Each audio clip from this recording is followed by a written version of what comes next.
Hey, what's up, film freaks? It's your boy Avi Flores, and the probably the most anticipated comic book event in history has come upon us. Marvel's The Avengers Endgame came out, and me, just like everybody else, super high expectations. Couldn't wait for it to come out. So let's get into this spoiler-heavy review of the film.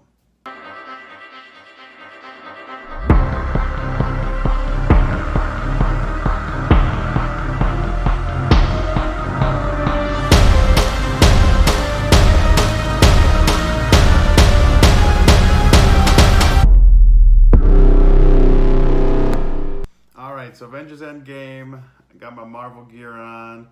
All we're missing really is two of the original six, and Hawkeye and Scarlet Witch, Black Widow. But the main four right here: Iron Man, Cap, Thor, and Hulk. So yeah, I mean, huge build up, 10 years in the making. All the films coming together, leading up. Infinity War just kind of left us on a cliffhanger. Thanos, kicked their butts, snapped his fingers, erased everything, and the Avengers were just kind of left with, like, what do we do now? I love the way Endgame started right away. Just kind of almost like a reminder of what happened in Infinity War, with watching Barton there with his family and everybody just getting dusted and disappearing. Just it's like a quick little nod to what we just saw happen in Infinity War. And then we get right into it. They're kind of trying to put their minds together to do something. They don't know how to cope with what's going on. And I knew right that, like the trailers, what they've been giving us, we knew that they weren't showing us much, right? And basically all the footage from the trailers, except for maybe a few scenes, were all from the first couple minutes of the film. I mean, I was already getting emotional just right off the bat. First 10 minutes of the film, I was already starting to tear up and stuff. So you see them trying to do something, trying to go after Thanos, and he already destroyed the Infinity Stones. Captain Marvel's trying to be the hero and take him on. And then it just kind of unravels. I really loved how Iron Man and, Stark and Rogers kind of had that fallout moment, because everybody was just dealing with their grief and trying to deal with the fact that they failed, that they couldn't save the day. And I just love that. I love Stark, how he was just going on and on about how he saw this coming, and I just love that moment where he was kind of throwing it at everybody. I mean, especially more specifically in Steve Rogers' face, but just letting all that out, that they failed and he needed Cap and he wasn't there. And I enjoyed that moment. And the first, I'd say, like hour and a half, 2 hours maybe, it is a real, it's just such an emotional journey when showing what each person is going through from the events that happened in Infinity War, and how they're coping with it, how they're trying to move on, how they're struggling to face reality. And I love that part of this movie, because it's kind of what Logan did with Wolverine, and how they dealt with, being a mutant and everything that's happened. It's kind of this what Marvel did in this film, and making it feel more grounded, and making it feel, like just put feeling into it, where it's not just a comic book movie about superpowers. It was people dealing with real issues, and I really love that about the first 2 hours of them just showing everybody how a superhero deals with a real issue of life. So I'd say that the first 2 hours are pretty spot on. I mean, it didn't have really any issues. I loved it all throughout. So I think I watched the movie twice now, and one of the issues that somebody had, just through conversation with a few people, what was the time line, and traveling through time and all that, and how they, people, if they really explained it well enough, and to me they did. I enjoyed the bits and pieces of how they explained it, especially after the second time, then it really stuck with me that, what they're saying is valid. Paul Rudd came on the scene as Ant-Man and explaining to them how he was stuck in the quantum realm. And then they explained it to go to Tony and talk to him. They go to Banner and talk to him. And I love when they were going to do their first test, their first test run and jumping into time and through time and coming back. And Barton steps up to it.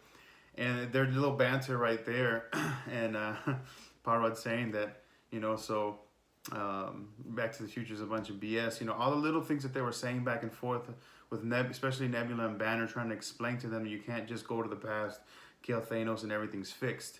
And then they kind of further the explanation with Banner and the Ancient One talking about like you can't just take the Infinity Stones, you have to put them back. So to me, especially after watching it a second time, the whole time thing wasn't an issue to me. I was already the first time already kind of sold on it, but after watching it a second time, I'm gold. I'm golden on it. It wasn't an issue for me. I think they did just enough. I didn't need a play-by-play explanation on what the rules are and what to do and not to do. What they gave me, for me, was enough. And then, at first I was kind of thinking about, okay, so Thanos, he comes to the future from the past and they kill him in the future. Iron Man ends up snapping his fingers and erasing him and all his minions. But then as I thought about that, I'm like, well, regardless if they killed him in the past or the future, the whole point is they vanished. They erased him. He's done, so he's no more a threat. He's no more in existence, regardless of when in time that is. And they had, then Steve Rogers went back and placed all the Infinity Stones back to their original place in time. So to me, replacing the stones, protecting the flow of time, and then just banishing Thanos altogether, regardless of when in time that was. But the whole point that he's no longer a threat, just removing that, to me, it just makes sense to me that, all right, that's good. Thanos is gone. The stones are where they need to be, so the flow of time can continue, regardless of who's where. So, if that's not good enough for you, hey, that's fine. You don't have to like it, but for me, that was good enough. The two things, there was really two minor issues and two major issues that I had. The two minor issues, not huge deals, but I just really didn't. They thought they misused Doctor Strange and Banner, Hulk, majorly. Doctor Strange was kind of just standing there, floating, protecting water. Wasn't really doing much. I'm like, come on, this is one of the most powerful beings ever, and he's just floating around. And I really wanted Thanos and Hulk to have round two, especially after Black Widow dies, and you see how he was really affected by that. I thought he really wanted to go in with Thanos, but they totally passed up that opportunity. It didn't have to be long. Could have been just a quick fight. There was little moments that to me, the mind-blowing part, which I didn't think they could outdo the Bring Me Thanos scene with Thor in Infinity War, but when Captain America wielded Mjolnir and took that hammer and just started going in, I was mind blown. My brain just turned to mush. It was just like, what the heck? He was giving it to Thanos, and I love seeing him kick butt with Mjolnir and the shield and the combos he was doing. It was fantastic. The whole fight scene between the three of them, with Thor, Iron Man, Cap, and Thanos, that whole fight scene was fantastic. I loved watching that. And then right at the end, when you feel like all hope is lost, what are they going to do against this army? You hear Falcon, paging Cap, and then Doctor Strange and the rest of the Wizarding World of Harry. They all kind of open all these portals, and here comes everybody. And I was just losing it at that point. And Avengers assemble. The huge fight war scene ensues, and just pure mayhem. You see Pep in her iron suit, and you see Iron Patriot. There was so much going on, so much awesomeness. But I enjoyed the whole scene. But if Doctor Strange Scarlet Witch and Captain Marvel would have went after Thanos, it would have been done. And I think that was what was originally gonna happen. Honestly, I think they wanted to get rid of the Infinity Stones. They wanted to do that first. We'll take care of Thanos after. So they were trying to do that, but then he destroys the time machine, both of them. There was only two. So at that point, they're like, okay, we were trying to remove the stones so he doesn't get them again, and then we'll take care of Thanos. But they had to switch it up and take care of Thanos first, and then the stones. And I thought that Cap was gonna retire. I mean, I thought Cap was gonna die, and Tony was gonna retire. I thought that's how I was, somehow Steve was gonna sacrifice himself, and they were gonna rally around his death and kill Thanos, kind of type of deal. And then Tony was gonna retire after that. But no, it was the other way around. Tony's the one that ends up sacrificing himself. And second time through, that scene in the elevator with him and his dad. And his dad tells him that, his own self-indulgence, his own arrogance, forget the exact words that he says, never, or the importance of others or whatever, never outweighed his own selfish desires, And when I heard that the second time around of that conversation, and I felt like that was the moment where Iron Man's like, okay, I got it, whatever it takes, like they were saying, if I have to sacrifice myself, for the good of the rest of the world, then I will. So that was, I didn't catch that the first time, but it resonated more with me the second time around watching it through. So just that whole ending, the build up, the characters, and, just emphasizing on all their, just their moments of grief and trying to, navigate through that. The big war scene at the end, it was just so amazing. And I touched on the two minor issues with Strange and Hulk, but the two bigger issues that to me that I really don't have an explanation for. I think the Russo brothers might, in some kind of commentary, they might have an explanation for it. But as of right now, Nebula killing herself, to me, would result in her no longer existing.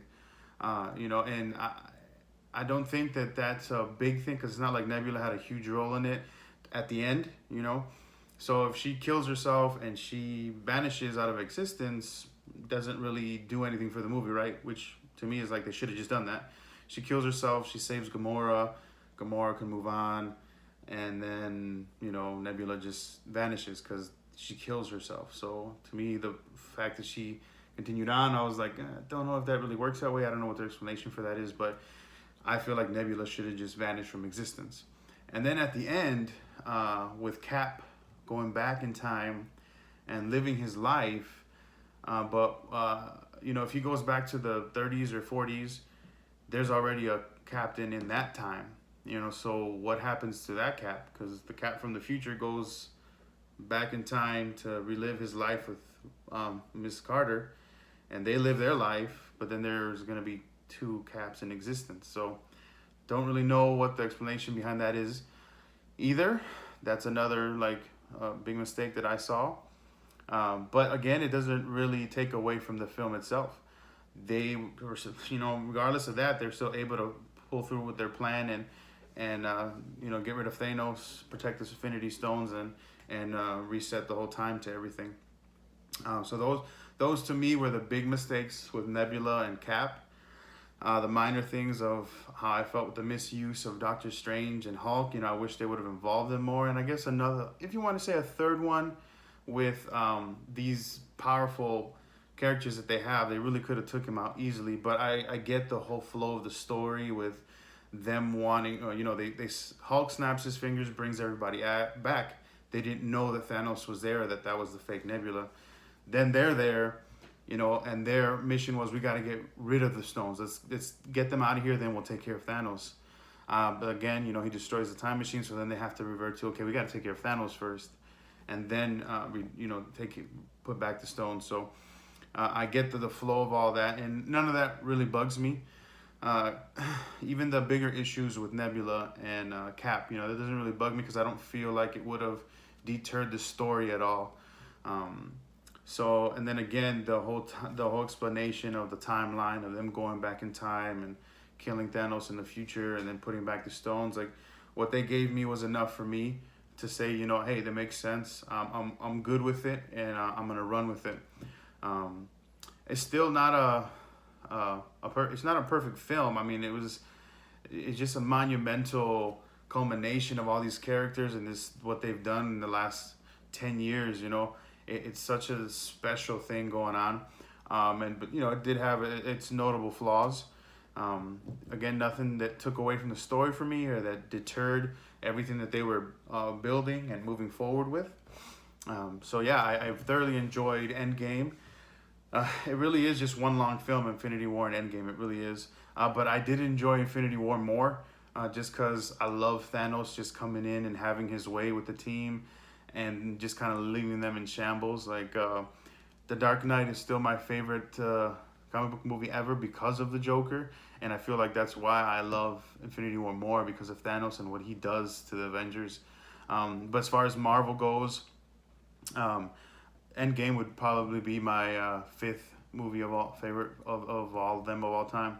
It'd probably be Endgame, Iron Man, Civil War, Infinity War, and then Winter Soldier.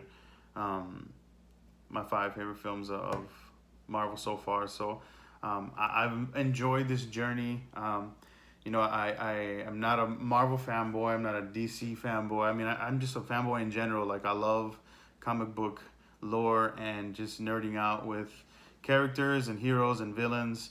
And Marvel's been doing a really good job. And I'm really excited to see what they do. They say that Spider-Man is the closure of of everything that they've done. So I'm really curious to see what they have in store for us in Far From Home, and how this brings this phase to an end, and how we transition to the future. And we see that there's a new Cap, with Falcon taking the mantle on of Captain America. So I'm excited to see where they go from here, and how they'll introduce X-Men and Fantastic Four. I really do think they're gonna bring them in, and just see how the new characters and everybody flows forward from here. I enjoyed the film. Again, it wasn't perfect, but a lot of the things that I did notice didn't bug me as much as it might other people. But yeah, I would, if I have to give the story, I'd give it a 3. The performances of 4 and the visuals of 4. And so I'd give it 11 overall. Really good film. I enjoyed it. I was emotional throughout the whole thing. And just an amazing way to put close to the last 10 years. So bravo. Yeah, let me know what you guys think. Thanks, guys. Peace. All right, guys, thanks for watching our episode. Yeah, if you liked our video, go ahead and give us a thumbs up. And if you didn't, you can double click on the thumbs down. Otherwise, don't forget to subscribe, comment, share, and like. Right on. And check us out on our other social media outlets at Instagram and Twitter. And please tweet us at FF Media News.